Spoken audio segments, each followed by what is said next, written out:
I just want to say that Steve is fine. I wanted to say that on the last video, but I'm saying it again. Steve is fine, baby.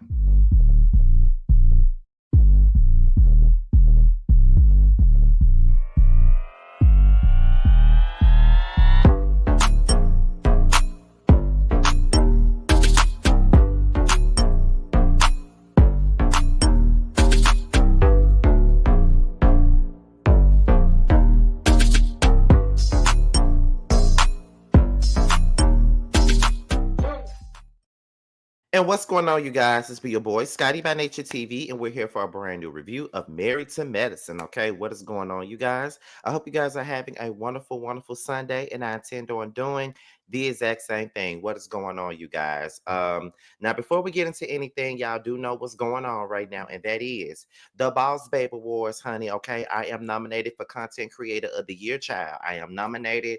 This is my fifth nomination, so be sure to vote for me, honey. Be sure to vote for me. The link is in the description box and it should be in the comment section in the top pinned comment. Okay. So make sure you guys vote for me. This is my only nomination of the year. Like I said before, I've been nominated 5 times, won twice. This is my fifth nomination, and this is the only nomination that I got. So please be on the lookout for that. Please vote, vote, vote, vote, vote. Okay, vote. Okay, so with that being said, that's pretty much it. So let's go ahead and get into the review, you guys. And as you all know, I keep my notes on my phone. There they go. So let's go ahead and get into it. Now we get into Quad and King, right? So they're discussing the previous night.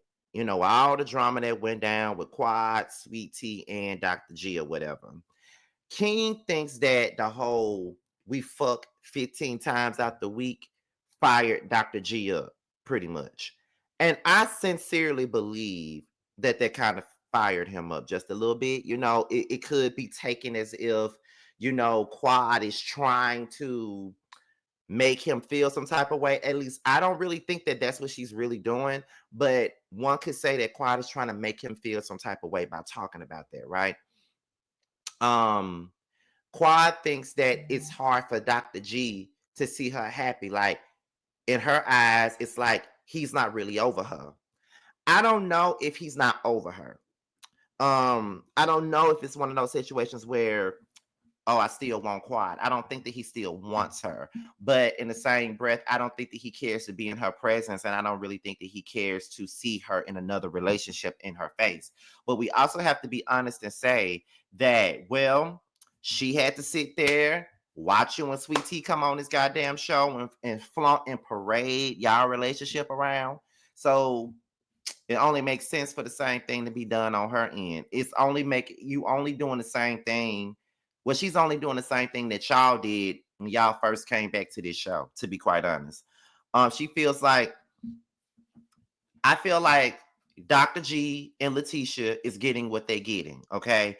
They came on this show, they flaunted their relationship in my face. They was doing everything they could to make me feel some type of way about this situation. So therefore, if they feeling some type of way about me having my man around, then they get what they get. And to be honest, I can't be mad about that statement because everybody thought that it was funny when Quad had to sit back and watch Sweet Tea and Dr. G be in a relationship and watch them be on the show together. And she was by herself. And again, y'all know I love Sweet Tea. I just got to be fair about the whole thing. She had to watch them, so Dr. G got to watch her, and that's just it. Um, Sweet Tea says that she's confused about what happened because of the way that Dr. G went off on her. And I do think that Dr. G had no business going off on Sweet Tea. I don't really think that she did anything to deserve all of the bullshit that he gave her in that argument. Because at the end of the day, she wasn't doing anything but responding to Quad. And Quad came at her first. And she felt like she needed to, say what she needed to say to her. And I think that's just the facts of the matter. Um, let me see, you guys. Let me see. So then Dr. G said that Quad pissed him off by trying to endorse their relationship. Now, I'm not gonna lie, I did think that her endorsing that relationship and saying that she gonna plan the baby shower and all that mess, that was a bit much. I felt like she shouldn't have did that. I felt like she was doing way too much when it came down to that. Because I'm just like, girl, why would you want to endorse their relationship? You feel what I'm saying? So I get why I probably pissed him off, and he probably felt like she was doing that just to be shady. She really wasn't sincere about saying that she's happy for them and that she wants to endorse their relationship. Because I don't feel like she was either, to be honest. Like, and that's my whole thing. I don't feel like she was being real. I think that she was being absolutely shady when it came down to to said situation. Real talk. Um, so Dr. G then apologizes to Sweet Tea about his anger and aggression towards her in that moment, and she accepts it. But he's not apologizing for his feelings in that moment. Like, he apologizes for taking things out on her, but he's definitely not apologizing for his feelings about the whole thing. Um, Quad says that Dr. G is not over her, and she feels that it was difficult for her to see him scream at Sweet Tea because she's been through that already, and she already knows what he gives because of the whole. I'm sorry, y'all. She already knows what he gives, so she already felt some type of way to see him screaming at another woman. And then Dr. G apologizes for losing his temper, and he feels, he said that he was trying to protect her in that moment. And Sweet Tea says, I get all of that, but I feel like I deserve just a little bit of grace. I really do. And then Dr. G says, see, I be thinking that you're gonna be more like me, but I have to realize that you're not. And she was like, absolutely not. I'm not gonna be nothing like that. I'm gonna check a bitch when they cross me, and that's just the basis of it. So Toya, Eugene, Steve, and Mimi, they go out for drinks, and Steve starts talking about his past in inner city Cleveland and how, he became a hometown hero because he made it into the NFL. And I could see that, when you coming from a city, when you coming from a place where people considers it as inner city, when people considers it, somewhere that doesn't have any opportunity, somewhere that they consider it to be the ghetto and stuff like that. When you make it out of that motherfucker and you're doing something that is not quite known or not quite possible, you know, it really makes you feel it really makes everybody look at you as a hero. You feel what I'm saying? It really does make everybody look at you like you are a hero in that situation because of the fact that you were able to do things that most people from here probably would never be able to do, and you become a big inspiration to everybody else. So I understand that. Uh Toya was accused of lighting the flames by everybody at the table. She doesn't think that she was accused. I mean, she doesn't think that she lit the flames, but everybody else do. Mimi felt like Toya started the whole argument with Dr. G, Sweet Tea, and Quad. And she definitely did that because Toya has always been messy and Toya has always got the shit going. So yeah, I don't think that anybody's wrong for feeling like, Toya got some shit going because Toya has always done some shit like that. Always. And that's just the truth. She has always went and got some shit popping, always went and got some shit going. And yeah, because that's why I didn't like Toya when the show first started because I just felt like she was messy. But as time goes on, Toya is even more messy than she was back in the day. I just say it, y'all. I am just saying. So that's just the basis of it, y'all. What else is next? So Jackie, Simone, and Heavenly.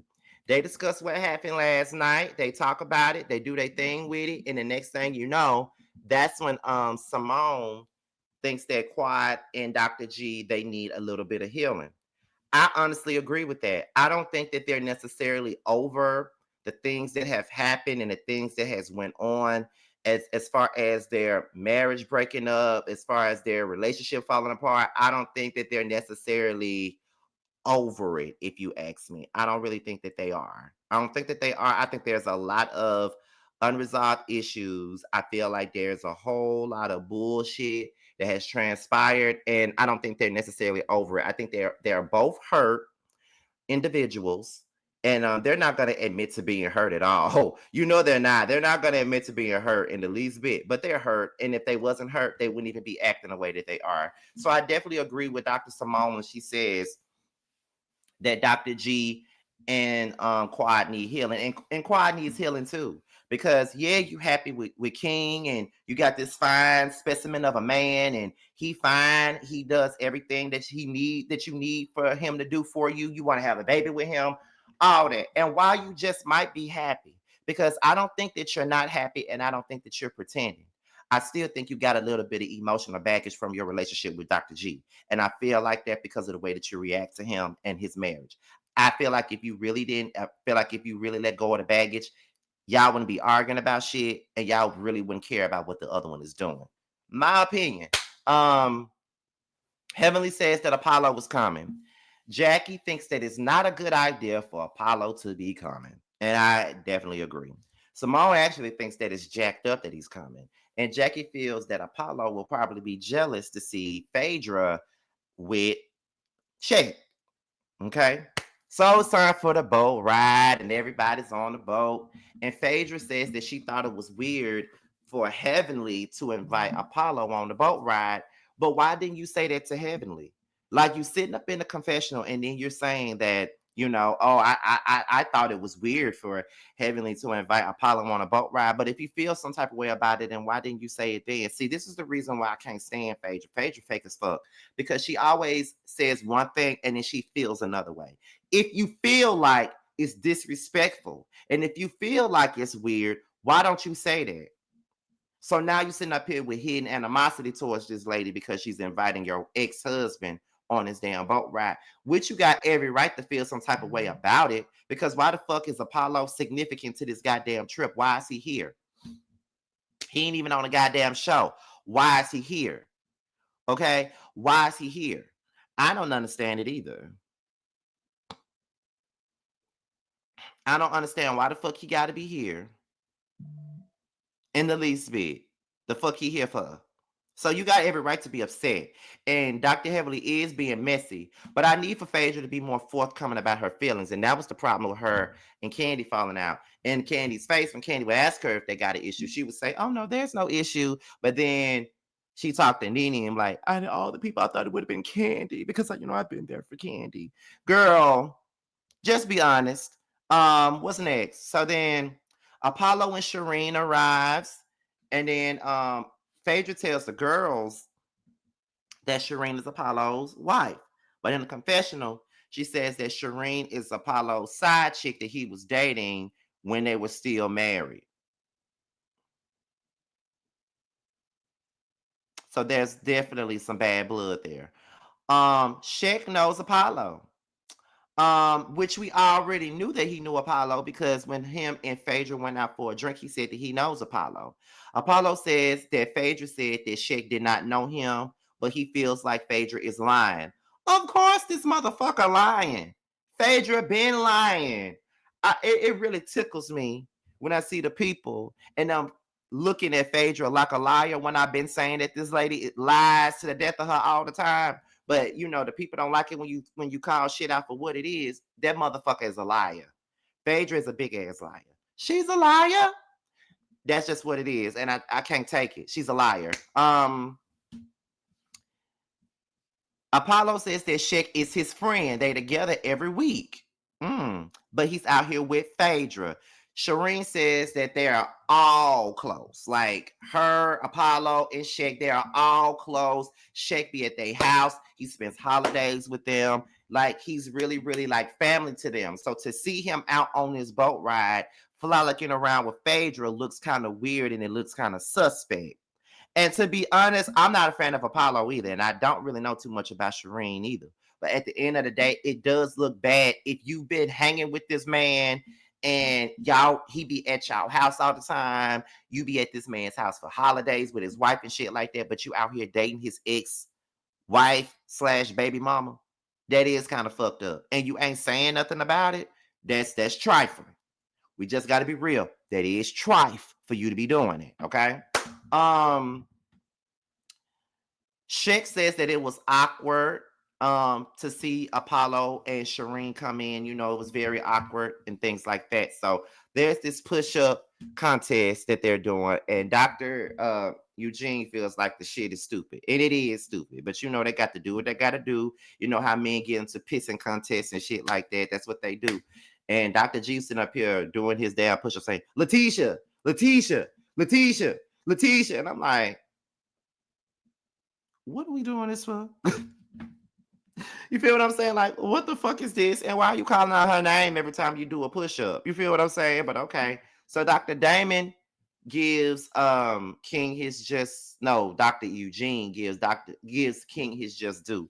He was basically saying that, he's coming to the group, he's gotten to know everybody, he's been very cool with everybody, he ain't really been bringing in no drama, really ain't been bringing in no problems. So he really fucks with King. And King, you know, accepts what Dr. Eugene is giving. But then we get into Dr. G admitting that he hasn't been so welcoming to King, and that's mainly because of the awkwardness of the situation between him and Quad. So he really ain't been so welcoming to him. But it's no real problem. He admits that he told Quad that she has a big fucking mouth. And King was like, wait, you told Quad that? And he was like, yeah, I did. And King thinks that G owes Quad an apology or whatever. So King is already pissed off or feeling away because even when they were sitting at the table, King did not hear Dr. G say that shit to Quad. That's the reason why he's feeling away, because he didn't know anything about it. Like, he didn't know that that's what was going on. Like, I didn't, like, you can see it in his face. Oh, I didn't know you said that. Are you serious? You really said that? I didn't know you said that shit. So of course he feeling a way about it. So then G and King says it's really no issue, but we can tell that it really is, because King ain't feeling the fact that this man told his wife that she got a big motherfucking mouth. The fact that he cussed at his girlfriend and shit like that, cussed at his woman. He's not feeling it, and you could tell that he ain't feeling it, and you could tell that he wants a motherfucking apology. But Dr. G ain't finna give him one, and that's just the truth. It just comes across like he doesn't think that he needs to give him one. But then when they sitting in the water, Shireen says that Sheck is everybody's man in Atlanta. Like, I know many women that have dated Sheck. Sheck is everybody's man. Sheck could be my man, because Sheck is fine as a motherfucker, and I'm in Atlanta. So if you ever feel the need, or if you feel any time that you want to cross over the fence, you can definitely come over here and come talk to me like Jodeci, because I'm here for it. I'm just saying, I'm here for it. I'm here for it. I'm here for it, honey. I am here for it, bitch. Okay? I'm just saying. Let's see. So then Toya says that shit comes over on Thanksgiving. And then Shireen says, yeah, she is. So Toya asks Shaq, how does he know Shireen? And then, he says that, why are you asking me so many questions? And so Toya was like, well, you're coming into our circle and we're trying to get to know you. Do you know Shireen? He says, yes, I know know her and Apollo. They asked, then Choir was like, does Apollo know that you're dating Phaedra? And they started asking him about the whole holidays thing, and he admits that he's been there to their house on the holidays and shit like that. So then after that, that's when Apollo says, Sheck says that I told Apollo that I had the opportunity to do a speed dating. And Apollo says, yeah, you told me that, but you wasn't forthcoming about the speed dating. You didn't tell me that Phaedra was a part of said speed dating. So you really wasn't being real with me when you said it. So it's like, ooh, okay. So he feeling some type of way about it, honey. I understand it. I ain't gonna sit up here and act like I don't, because I do. So then Phaedra says, why are you concerned about who the fuck I'm dating? And then that's what Shireen said, Apollo don't give a fuck about you. And said that's what Phaedra said. Don't talk to me, you bad built linebacker built bitch. I'm like,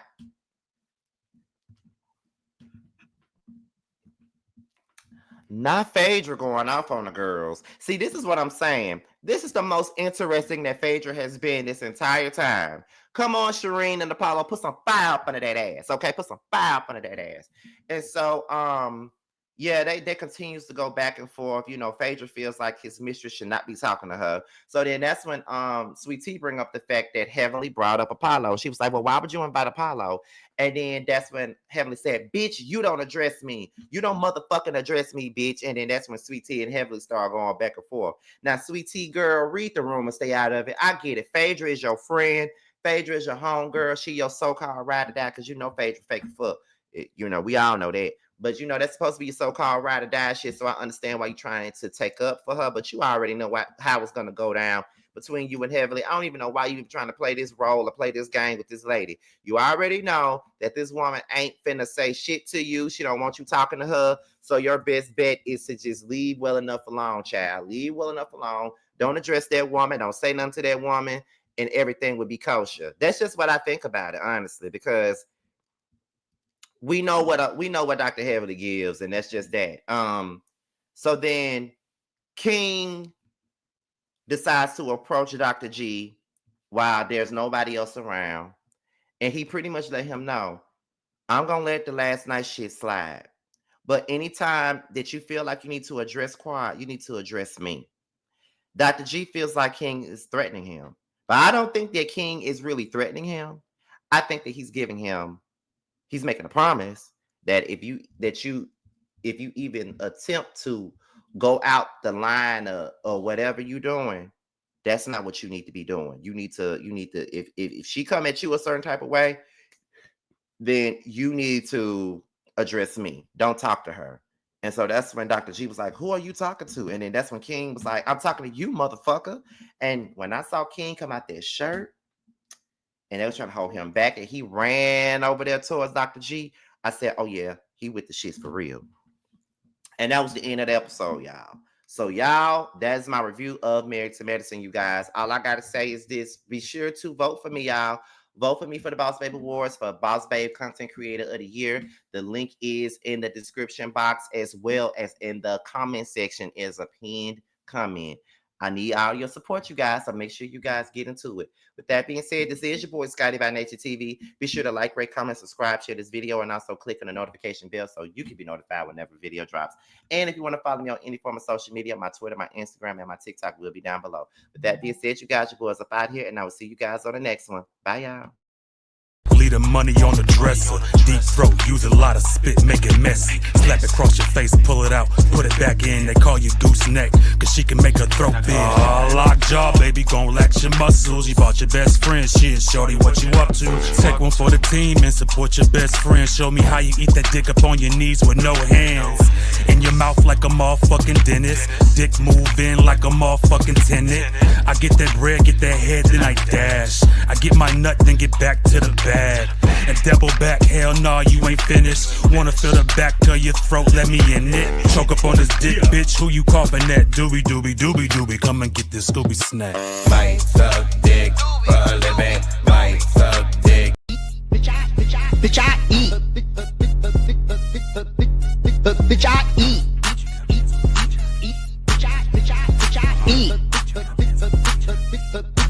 Bitch, I.